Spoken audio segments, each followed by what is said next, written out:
Today we are starting the topic relational algebra. Relational algebra cover all your set of basic operations like unary relational operation, binary operations from set theory, binary relational operations. So we are continuing relational algebra is the basic set of operations for the relational model. We have various models, various database model like network model, relational model, hierarchical model and NoSQL model. तो उनमें जो आपका relational model है वो उसके जो operation है they are based on your relational algebra. जैसे कि हमने एसक्यूएल की है एग्जाम आपका जो ओरेकल है वो रिलेशनल मॉडल पे ही बेस्ड है, तो उसमें हमने एसक्यूएल और पीएलएसक्यूएल की है. एसक्यूएल के जो ऑपरेशंस हैं तुम देख रहे थे वो रिलेशनल अलजेब्रा पे ही बेस्ड है.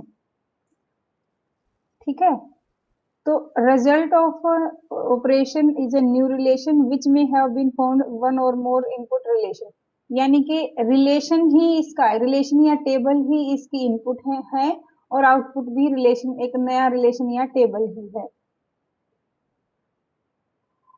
Sequence of relational algebra operation form a relational algebra expression. अगर आपके कई सारे ऑपरेटर्स यूज कर रखे हैं, रिलेशनल अलजेब्रा के ऑपरेशन यूज कर रखे हैं, तो वो एक एक्सप्रेशन बन जाता है. तो जो आपके यूनरी इनकी कई सारी कैटेगरीज हैं. सबसे पहले है यूनरी रिलेशनल ऑपरेशन. यूनरी में आते हैं आपके सिलेक्ट, प्रोजेक्ट और रीनेम. यूनरी रिलेशनल ऑपरेशन का मतलब है कि आपको सिंगल ऑपरेंड चाहिए, यानी कि they work on a single relation. इसमें सिलेक्ट है जिसको कि सिग्मा से रिप्रेजेंट करते हैं, प्रोजेक्ट को पाई से रिप्रेजेंट करते हैं और रीनेम को रो से रिप्रेजेंट करते हैं. These are the symbol for these three operations. Then relational algebra operation from set theory, जो कि आपके एटलीस्ट 2 ऑपरेंड उनको ऑपरेट करने के लिए चाहिए. ये है यूनियन, इंटरसेक्शन, सेट डिफरेंस या माइनस बोलते हैं और cartesian product. Then binary relational operation, join और डिवीजन. इसके अलावा एडिशनल है outer join, outer union, aggregate operation. So we are starting with our first operator, that is sigma और select. इसके लिए इन ऑपरेटर्स को एक्सटेंड करने के लिए we will be using this company database. एक डेटाबेस है जिसमें ये आपके वेरियस रिलेशंस हैं like employee, department, department location, project, works on and dependent, and they all are related via foreign key relationship. जो अंडरलाइन एट्रीब्यूट है इनका वो आपका प्राइमरी की है और आपस में वो कनेक्टेड हैं all these tables through foreign key relationship. So all the relation and foreign key, primary key, all they make up your complete schema of the company database. Now, सबसे पहले है select operation. Select operation is denoted by sigma and it is used to select a subset of tuples from a relation based on the selection condition. ये आपके लिए क्या select करके लाता है? Subset of tuples. Tuples means rows, यानी कि इसके आउटपुट आपकी रो होती हैं जो कि एक स्पेसिफाइड कंडीशन को फुलफिल करती हैं. जैसे कि select the employee tuple whose department number is 4. तो इसके रिलेशनल अलजेब्रा एक्सप्रेशन आपका क्या होएगा? एम्प्लॉय टेबल जो है वो आपके ब्रेसेस में आएगी, सिग्मा लगेगा और इसके नीचे यहाँ पे वेयर कंडीशन लग जाएगी. Department number is equal to 4. Sigma के नीचे छोटा छोटा लिखा जाता है कंडीशन, लाइक यहाँ पे है सिग्मा सैलरी ग्रेटर देन 30,000. उन सब एम्प्लॉय के डिटेल हमें चाहिए जिनकी सैलरी ग्रेटर देन 30,000 है. मींस सिग्मा जो आपका देता है वो आपका कंप्लीट रिलेशन भी रिटर्न करता है, कर सकता है अगर आप कोई कंडीशन स्पेसिफाई नहीं करोगे, या subset of your rose of the relation ये आपका रिटर्न करेगा. नेक्स्ट है आपका, अच्छा यहाँ पे कह रहा है सिग्मा सिलेक्ट ऑपरेटर को रिप्रेजेंट करता है. सिलेक्शन कंडीशन जो होती है ये कोई बुलियन कंडीशन होती है जो अगर ट्रू होती है तो आपकी रो रिटर्न होती है, नहीं तो नहीं होती है. जो कंडीशन जो टपल्स कंडीशन को फॉल्स करती हैं उनको फिल्टर आउट किया जाता है और वो रिजल्ट में शो नहीं होती हैं. ठीक है। तो ये वेरियस एग्जांपल्स हैं कि सिलेक्ट कंडीशन कम्यूटेटिव भी होती है कि अगर आपकी जो आपने एक कंडीशन ये और फिर ये लगाई है तो आप किसी भी ऑर्डर में इनको लगा सकते हो, पहले दूसरी लगा लो फिर पहली वाली लगा लो, ऐसे भी कर सकते हो। तो कम्यूटेटिविटी ये फॉलो करता है। और अगर कास्केड ऑफ सिलेक्ट का मतलब है कि एक सिलेक्ट फिर दूसरा फिर तीसरा, तो आप उनको कंबाइन करके एक ही सिलेक्ट में कर सकते हो और कंडीशन के बीच में एंड लगा सकते हो। यहाँ तक क्लियर है?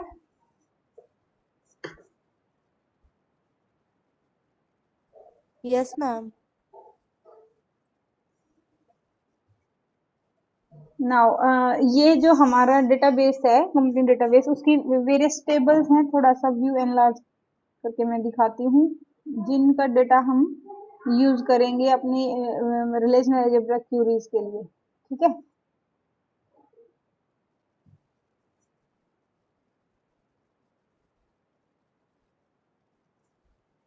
Second operation, your project operation. Project operation is denoted by pi symbol. This operation keeps certain columns from a relation and discard the other columns. इसका मतलब क्या हुआ कि जो आप स्पेसिफाई करोगे पाई के साथ में, उन कॉलम्स को ये आपको रिटर्न करेगा। जैसे एसक्यूएल में हमने कमांड की थी सिलेक्ट स्टार फ्रॉम टेबल का नाम दिया था, तो स्टार लगाते तो सारे आपके कॉलम जाते हैं, अगर वहां पे आप स्पेसिफाई कर देते हो नाम तो सिर्फ वो कॉलम आते हैं। इसी तरीके से यहाँ प्रोजेक्ट में भी पाई लगा के और उसके आगे जिन जिन एट्रीब्यूट्स को आप स्पेसिफाई करोगे वो रिटर्न हो जाएंगे। ठीक है। तो ये इसकी जनरल फॉर्म है, pi attribute list and then name of the relation.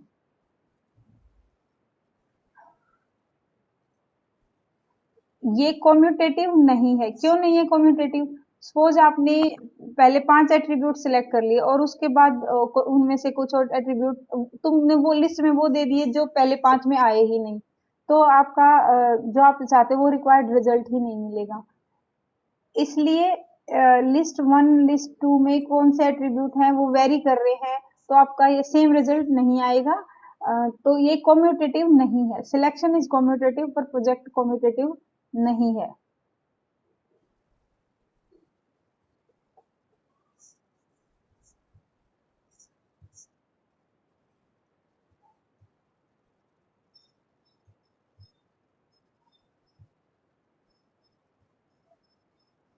Then relational operator rename.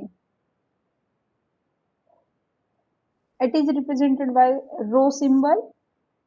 In some cases, we want to rename the attribute of a relation. In those cases, it is useful. और ज़्यादा ये useful होता है जब आप multiple operations की query कर रहे हो या आप join condition लगा रहे हो, तब आपको rename operator की जरूरत पड़ती है। तो ये इसका syntax है।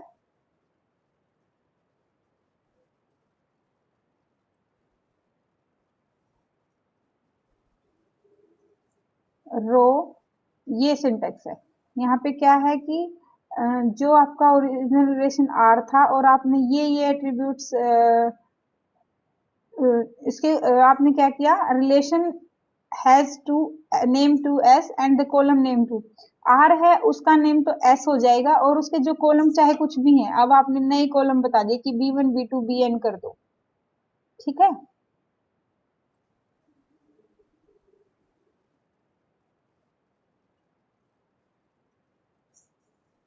यहाँ पे इस तरीके से करोगे तो सिर्फ आपका रिलेशन का नाम चेंज होगा, आर की जगह एस हो जाएगा। और इस तरीके से करोगे तो सिर्फ एट्रीब्यूट्स के नाम आ जाएंगे B1 B2 BN, रिलेशन का नाम सेम रहेगा। तो अपनी रिक्वायरमेंट के हिसाब से आप कोई भी इसमें से लगा सकते हो। यानी कि आप एट्रीब्यूट्स के नाम भी बदल सकते हो और आप रिलेशन का नाम भी बदल सकते हो यूजिंग रो ऑपरेटर। और ये एसक्यूएल में भी तुमने एज करके कुछ किया है एक आधी बार, वहां पे ही स्पेस देके नया नाम देके रिलेशन टेबल का, तब ये वहां पे भी किया है हमने। अब जैसे यहाँ पे किया है कि एग्जाम्पल दिखाया रीनेम का कि हमने क्या किया,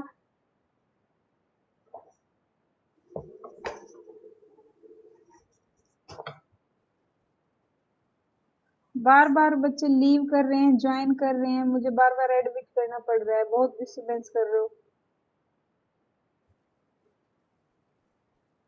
देखिए ये है, यहाँ पे क्या है कि डिपार्टमेंट 5 का रिलेशन है, इस रिलेशन के ये एट्रीब्यूट सिलेक्ट किए हैं, father name, first name, last name and salary, project लगा के। तो जो ये 3 एट्रीब्यूट सिलेक्ट होके आए, इनको एक रिजल्ट नाम की टेबल असाइन कर दिया है। अब रिजल्ट को जब हम डिस्प्ले करेंगे तो उसके एट्रीब्यूट्स आएंगे, first name, last name and salary. इस तरीके से आप ये एरो लगा के भी रीनेम कर सकते हो। ठीक है,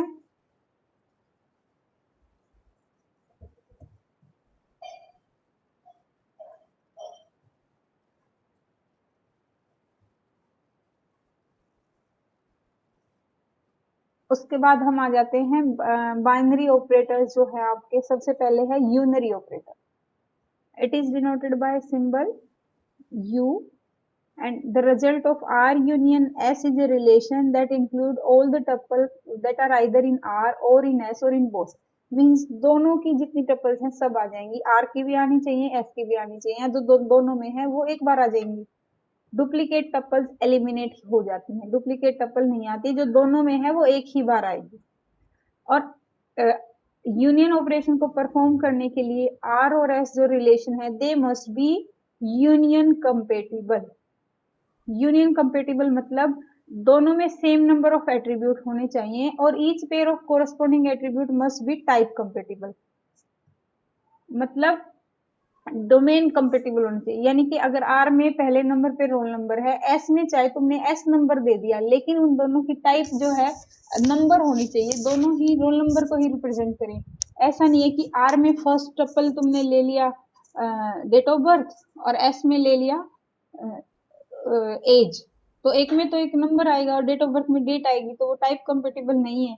यानी कि सेम नंबर ऑफ एट्रीब्यूट तो चाहिए ही, कोरस्पॉन्डिंग एट्रीब्यूट पहला उसका, उसका भी पहला, दूसरा उसका, उसका भी दूसरा, कोरस्पॉन्डिंग एट्रीब्यूट डोमेन कंपेटिबल होने चाहिए।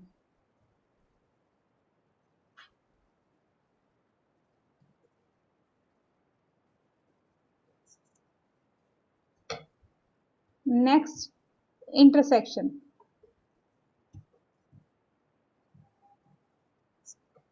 टाइप कंपेटिबिलिटी जो है, या यूनियन, इंटरसेक्शन और डिफरेंस, तीनों के लिए एप्लीकेबल है कि जो रिलेशन है जिनके ऊपर हम यूनियन करेंगे या इंटरसेक्शन करेंगे या सेट डिफरेंस करेंगे, वो उसके लिए जो आपके रिलेशन है वो आपके कंपेटिबल होने चाहिए। Compatible mean same number of attribute चाहिए, और जो कोरस्पॉन्डिंग एट्रीब्यूट्स की डोमेन है वो सेम होनी चाहिए।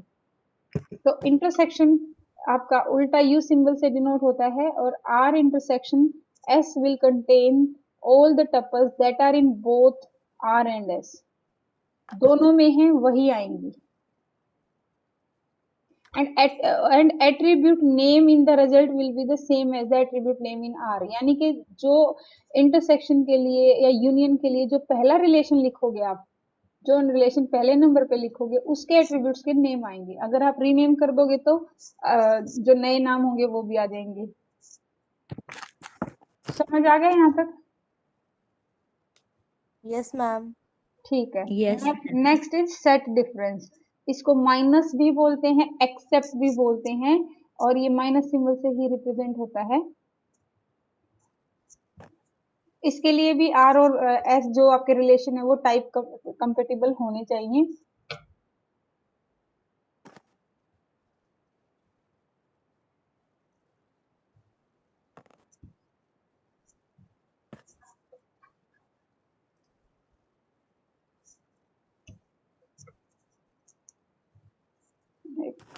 सेट डिफरेंस में आपका आता है relation that includes all the tuples that are in R but not in S। सिर्फ R की सारी टपल्स आएंगी पर S की नहीं आएगी। R में कोई ऐसी भी है जो S में आती है तो वो भी नहीं आएगी। मतलब S एक्सक्लूड कर देना है, R की सारी होनी चाहिए, और R की वो नहीं होनी चाहिए जो S में है। यानी कि कॉमन भी नहीं आएंगी और S की भी नहीं आएंगी, सिर्फ R की आएंगी। ठीक है। Yes, ma'am.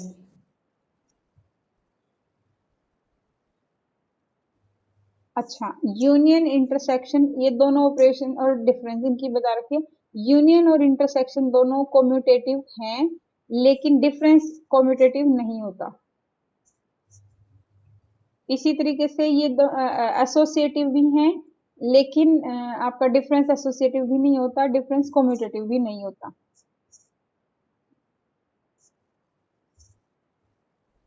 नेक्स्ट ऑपरेशन है कार्टेशियन प्रोडक्ट, और इसको क्रॉस प्रोडक्ट भी बोलते हैं। सेट थ्योरी में भी आता है और डीबीएमएस में भी आता है। एक आपका रिलेशन है आर और उसके एट्रीब्यूट हैं A1 A2 up to AN। दूसरा एस है जिसके एट्रीब्यूट हैं B1 B2 and up to BN। तो रिजल्ट रिलेशन आपका Q होगा with degree n plus m। Degree बताओ क्या होती है? Degree is the number of attribute in a relation. यहाँ पे R की डिग्री है n, यानी कि उसके अंदर n एट्रीब्यूट है, और S की है m। तो जो रिजल्टेंट रिलेशन है उसकी डिग्री क्या होगी, यानी कि उसके अंदर नंबर ऑफ एट्रीब्यूट कितने होंगे? n plus m। और वो इस तरीके से आएंगे A1 A2 AN B1 B2 BN, सारे के सारे आएंगे इसी ऑर्डर में। Resulting relation has one tuple for each combination of tuple, one from R and one from S। यानी कि इनके जितने पॉसिबल कॉम्बिनेशन बनेंगे, पहले R की सारी टपल, पहले R की एक टपल उठाई, R की एक टपल के साथ S की जितनी भी टपल है ना वो लिखी जाएंगी। यानी कि R की एक टपल लिखेंगे, उसके साथ S की पहली टपल, फिर से R की वही पहली वाली टपल और S की दूसरी, फिर S की तीसरी, इस तरह M तक चलेगा। फिर R की दूसरी टपल और S की पहली दूसरी अप टू M चलेगा। फिर इस तरीके से सारे, यानी कि जितनी भी R की R और S के पॉसिबल कॉम्बिनेशन बन सकते हैं सब टपल्स के, वो सारे आएंगे। तो टोटल अगर R में NR टपल हैं और S में NS टपल हैं, तो RN इंटू NS इतनी टपल्स आपके रिजल्टेंट रिलेशन में हो जाएंगे। और इसके लिए टाइप कंपेटिबल होना भी जरूरी नहीं है। क्रॉस प्रोडक्ट कह रहे, क्रॉस प्रोडक्ट मीनिंगफुल ऑपरेशन नहीं है। ये मीनिंगफुल तब होता है जब हम उस पर कंडीशन लगाते हैं। दो रिलेशन का इतना प्रोडक्ट निकाल लिया, मान लो अगर 100 1 में 201 में है टपल्स, तो आपकी 20,000 टपल्स हो जाएंगी। उसकी हमें यूटिलिटी नहीं है, उसके ऊपर हम सिलेक्ट कंडीशन लगाएं तो यूटिलिटी है। जब हम क्रॉस प्रोडक्ट के ऊपर सिलेक्ट कंडीशन लगा देते हैं तो वो बन जाता है join operation, and that is the most useful operation of your database. जब आपकी टेबल्स आपस में कनेक्टेड हैं और आप उन पे ज्वाइन कंडीशन लगाते हो, तब आपका कुछ न कुछ यूजफुल निकल के आता है।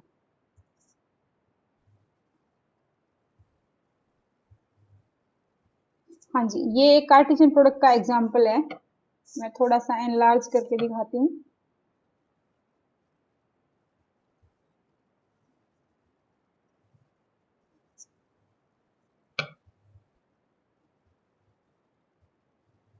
देखिए दिख रही हैं टेबल्स, पहले first name last name SSN,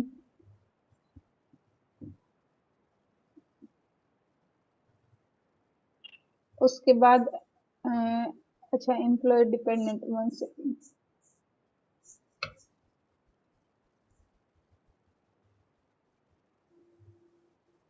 ये आगे डैश डैश लगा रखा है।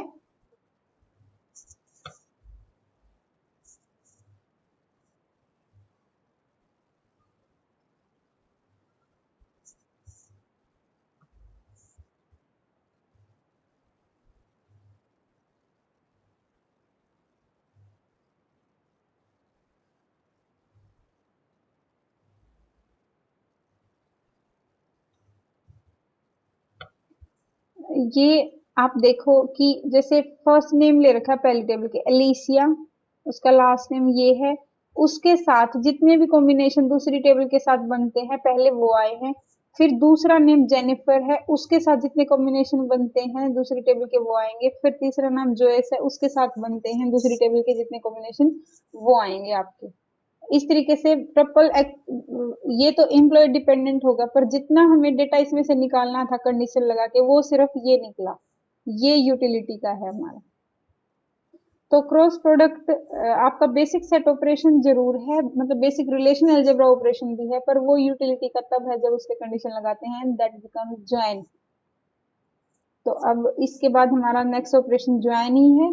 ज्वाइन को इस सिंबल से डिनोट करते हैं, दिस दो पैरेलल लाइन है और बीच में आपका प्रोडक्ट का जो सिंबल है, इससे हम इसको डिनोट करते हैं। Cartesian product followed by select make your join operation.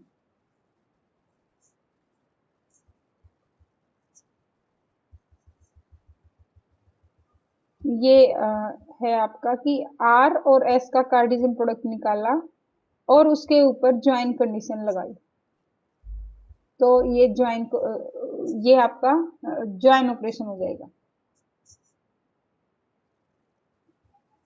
Assignment में तुमने ये किए ही हैं।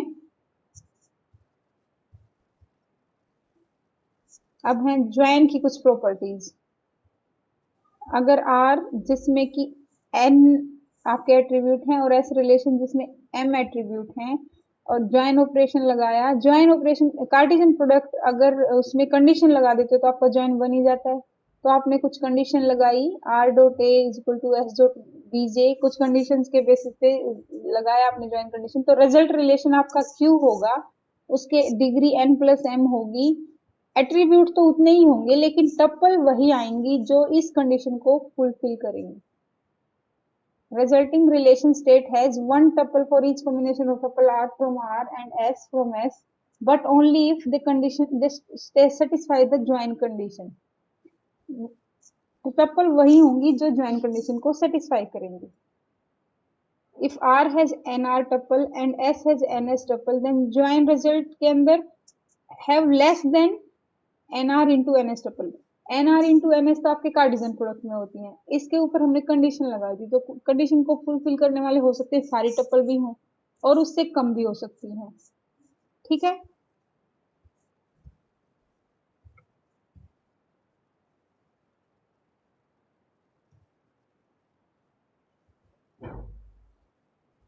फिर है आपका इक्वी ज्वाइन। इक्वी ज्वाइन जो जहां पे कंडीशन में आप इक्वलिटी ऑपरेटर यूज करते हो तो उसको बोलते हो equi join. Natural join, it is another variation of join denoted by star and was created to get rid of the second attribute and equijoin condition। इक्विजॉइन में क्या होता है कि जो आप किसी कॉमन एट्रीब्यूट कोई दोनों टपल्स में जो हम फॉरेन की बनाते ही हैं, ऐसा हम करते ही हैं कि जब हम फॉरेन की का कंसेप्ट लेके आते हैं टेबल्स में, तो ऐसा है कि एक एट्रीब्यूट ऐसा है जो दोनों टेबल्स में कॉमन है, जिसकी डोमेन सेम है, तो उस एट्रीब्यूट के बेसिस पे हम ज्वाइन करते हैं। तो अगर उस एट्रीब्यूट के बेसिस पे ही हम ज्वाइन कंडीशन कर रहे हैं तो वो दोनों में से हमें एक टेबल की में से आ जाए, वो उतने की जरूरत होती है। इक्वी ज्वाइन में दोनों टेबल से आता है तो सुपरफ्लुअस हो गया, सुपरफ्लुअस मतलब रिपीट हो गया वो हमारा एट्रीब्यूट। इसलिए हम चाहते हैं कि दोनों टेबल में जो कॉमन एट्रीब्यूट है जिसकी हमने इक्वल कंडीशन लगा रखी है, जिसपे इक्वलिटी कंडीशन लगा रखी है, वो सिर्फ एक बार आए तो उस ज्वाइन को हम नेचुरल ज्वाइन बोलते हैं। वैसे दोनों के आंसर में कोई डिफरेंस नहीं होगा, सिर्फ सुपरफ्लुअस एट्रीब्यूट का डिफरेंस होगा।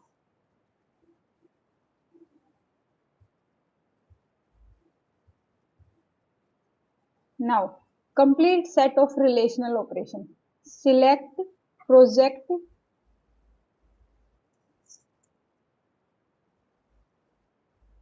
this select, project, pi, union, set difference, rename और कार्टेशियन प्रोडक्ट। कितने हो गए? 1 2 3 4 5 6। These six are called the complete set because any other relational algebra expression can be expressed by a combination of these five. Select, project, union, difference, rename and Cartesian product। ये आपका basic set form करते हैं। इनके combination से आप union और difference से आप इंटरसेक्शन भी निकाल सकते हो। कार्टेशियन प्रोडक्ट और सिलेक्ट के कॉम्बिनेशन से आप ज्वाइन निकाल सकते हो।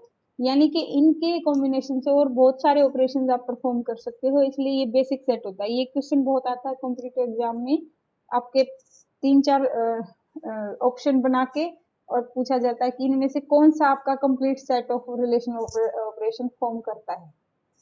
ठीक है, यहाँ तक समझ आ गया? Yes, ma'am.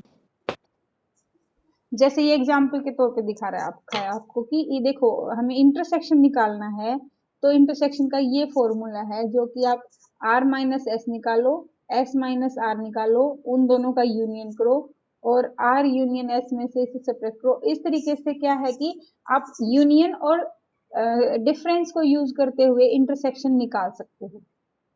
इसी तरीके से कार्टेशियन प्रोडक्ट पे आप कंडीशंस लगा के, ये देखो r इंटू एस का कार्टेशियन प्रोडक्ट किया, उस पे सिलेक्ट कंडीशन लगाई, तो आपका क्या बन गया, ज्वाइन r ज्वाइन s। ये जो सिंबल है आपका ये ज्वाइन के लिए है,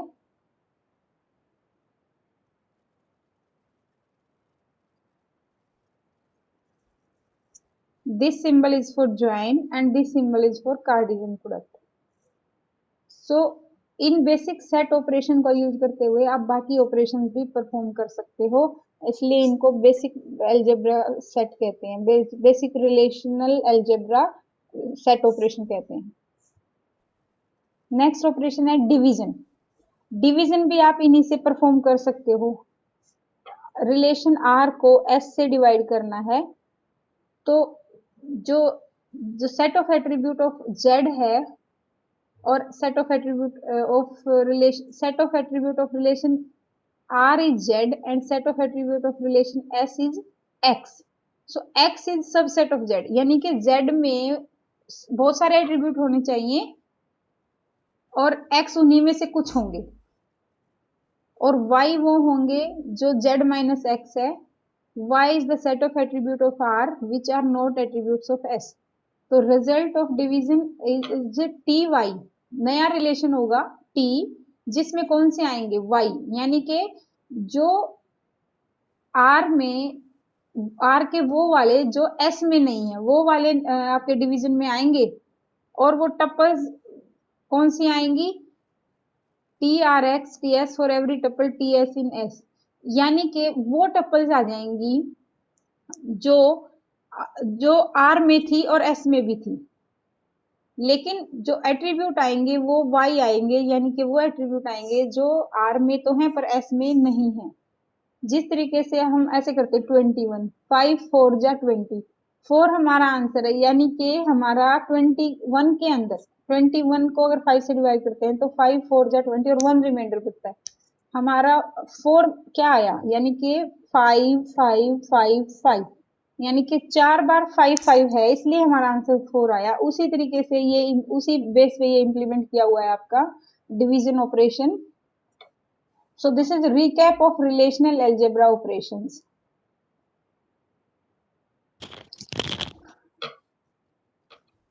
सबसे पहले है select, selects all the tuple that satisfy the selection condition from a relation R, and this is the notation। Then project, produce a new relation with only some of the attribute and remove duplicate tuples, this is the notation। Theta join, produce all combination of tuple from R and R2 R1 and R2 that satisfy the join condition। Relation R है R2 है, उन वो जो सारे tuples आएंगी जो join condition को fulfil करेंगे। Equi join, produce all the combination of tuple from R1 and R2 that satisfy join condition with only equality comparison. Equi join में इक्वेलिटी कंपैरिजन होता है, नेचुरल ज्वाइन में भी इक्वेलिटी कंपैरिजन होता है, but superfluous attribute को हटा दिया जाता है। Union produce a relation that include all the tuple in R and or R2 or in both। Intersection, produce tuple which are both in R1 and R2। Difference, produce the tuple which are in R1 but not in R2।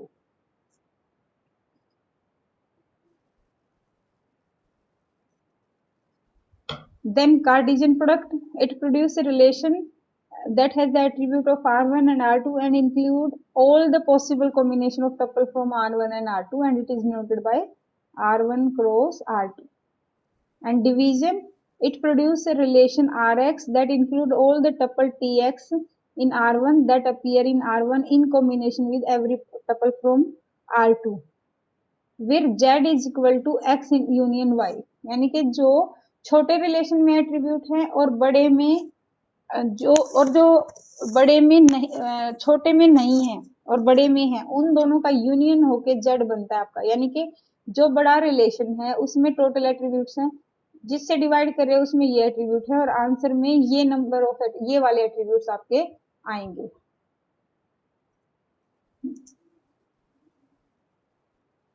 Some additional relational operation, aggregate function और grouping, ये भी बहुत important है। इसको हम इस symbol से represent करते हैं, एग्रीगेट फंक्शन एफ। यहाँ पे ये आपका एग्जांपल है, एम्प्लॉय रिलेशन पे लग रहा है और मैक्स सैलरी, मैक्स आपका एग्रीगेट फंक्शन है। तो ये क्या करेगा, जितने भी एम्प्लॉय हैं उनमें जिसकी सैलरी सबसे ज्यादा है उसके डिटेल आपको रिटर्न करेगा। मिन, जिसकी सैलरी सबसे कम है उसके डिटेल रिटर्न करेगा, वो सैलरी रिटर्न करेगा कि मिनिमम कितनी है। एफ सम, सबकी सैलरी का सम निकाल के आपको टोटल रिटर्न करेगा। एफ काउंट, काउंट एसएसएन, जिस एट्रीब्यूट के ऊपर आप काउंटिंग करना चाहते हो उसके बेसिस पे काउंटिंग कर देगा। एवरेज सैलरी और एवरेज काउंट कर, एवरेज भी आपको बता देगा, टोटल एम्प्लॉय कितने हैं काउंटिंग करेगा और एवरेज सैलरी आपको निकाल के दिखा देगा। तो ये max, mean, sum, count, average, all these are your aggregate operations. अब एग्रीगेट ऑपरेशंस के साथ एक और क्लोज आता है, ग्रुपिंग विद एग्रीगेशन। जैसे अगर हम चाहें कि भाई मेरे को सब डिपार्टमेंट, मेरे को चाहिए कि डिपार्टमेंट वाइज एवरेज सैलरी कितनी है, तो ग्रुपिंग कर देगा डिपार्टमेंट के बेसिस पे और एक एक डिपार्टमेंट की एवरेज सैलरी निकाल देगा। जैसे कि ये एग्जांपल है, यहां तक तो पहले वाला ही है कि एम्प्लॉय टेबल पे एवरेज सैलरी निकालो और काउंटिंग कर दो, एसएसएन के बेस पे काउंटिंग कर दो कि कितने एम्प्लॉय हैं और एवरेज सैलरी क्या है। लेकिन अगर इसके आगे आपने डी नंबर लिख दिया तो डिपार्टमेंट नंबर के बेसिस पे आपकी, पहले मान लो आपका एचआर डिपार्टमेंट है तो उसके जितने एम्प्लॉय हैं उनको काउंट करेगा और उनकी सैलरी का एवरेज निकालेगा। पहले एक उस डिपार्टमेंट का करेगा, फिर मान लो आपका फाइनेंस डिपार्टमेंट है, फिर उसकी एम्प्लॉय काउंट करेगा और उस डिपार्टमेंट की एवरेज सैलरी निकालेगा। तो यहाँ पे आपका डिपार्टमेंट नंबर के बेसिस पे ग्रुपिंग करके और आपका और भी अच्छी फॉर्म में आपको डेटा देता है जो कि आपके लिए और ज्यादा यूजफुल है। ये देखो, ये इसका रिजल्ट है इस तरह का। जो पहला अगर हम कर रहे थे बिना ग्रुपिंग के तो वो कह रहा था कि इतने नंबर ऑफ एम्प्लॉय हैं और ये एवरेज सैलरी, ऐसे हमें दिखा रहा था। लेकिन अब क्या है, डिपार्टमेंट नंबर 5 उसमें 4 एम्प्लॉय हैं और उनकी एवरेज सैलरी है ये। डिपार्टमेंट नंबर 4 उसमें 3 एम्प्लॉय हैं और उनकी ये सैलरी है। और डिपार्टमेंट नंबर 1 उसमें 1 एम्प्लॉय है और तो एक वही एवरेज होगी। तो इसमें क्या होगा, ये टोटल 4 और 3 7 और एक 8, 8 थे और उनकी कंबाइंडली तो ये है आपकी एवरेज सैलरी, लेकिन डिपार्टमेंट वाइज ये है। तो आपका जो एग्रीगेट फंक्शन है along with grouping becomes even more important, वो और भी ज्यादा अच्छा आप रिजल्ट्स आपको देता है। This ends with your relational algebra operations. Okay, thank you. Okay, ma'am.